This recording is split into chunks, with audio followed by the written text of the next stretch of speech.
Il y a 2 jours, le mercredi 24 octobre, les députés européens ont voté en faveur de l'interdiction de certains objets en plastique à usage unique, comme les pailles, les couverts, les assiettes, les cotons-tiges, les touillettes en plastique, qui représentent à eux seuls 70% des déchets polluants de nos océans.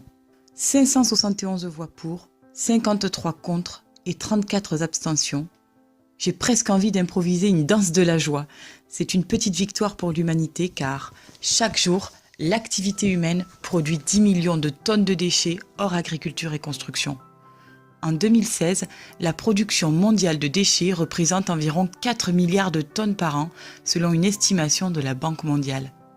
Selon un nouveau rapport de cette même banque, la production mondiale de déchets augmentera de 70% d'ici 2050 si rien ne change rapidement.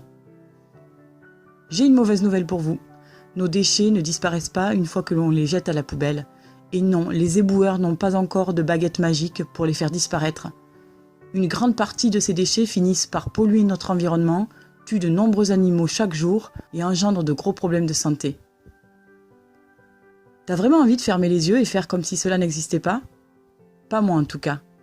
J'ai encore en tête les images insoutenables de cette tortue de mer qui avait inhalé une paille en plastique, ou encore de ce minuscule hippocampe s'accrochant de toutes ses forces à un coton-tige flottant. Et combien sont-ils encore ? Ça ne choque que moi de voir dans l'émission de survie The Iceland seul au monde, les candidats utiliser de nombreux déchets plastiques trouvés sur la plage pour récupérer l'eau de pluie notamment ? Il existe bien un 6e continent. C'est une triste nouvelle de savoir que cette nouvelle Terre est une énorme décharge, constituée de déchets flottants au milieu de l'océan Pacifique Nord. Gigantesque, effrayant, incroyable, mais surtout dégoûtant et sordide. Sur cette nouvelle Terre, de la taille de la France, le sable est en plastique. Alors oui, c'est terrible, et ça existe. Nous devons seulement ouvrir les yeux. Est-ce le monde que tu as envie de léguer à tes enfants ? Sûrement pas. Alors cette loi, c'est un premier pas. Mais si c'est comme la loi du 11 février 2005 pour l'égalité des droits et des chances pour tous, qui garantissait notamment l'accessibilité des lieux publics aux personnes en situation de handicap, qui 13 ans après n'est toujours pas appliquée dans certaines structures ou villes, ne crions pas victoire. La meilleure façon de réduire ces déchets, c'est encore de ne pas en produire. Chacun peut faire un effort aussi petit soit-il.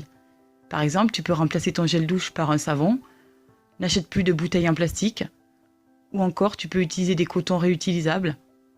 Le zéro déchet, ce n'est pas que pour les autres. Ce n'est pas un truc de bobo. C'est à la portée de tout le monde. Toi aussi tu peux le faire. Si toi aussi tu veux faire des efforts, je t'invite à regarder dans ma barre d'informations où je te mettrai quelques liens utiles pour pouvoir apprendre à réduire tes déchets. Merci, à bientôt.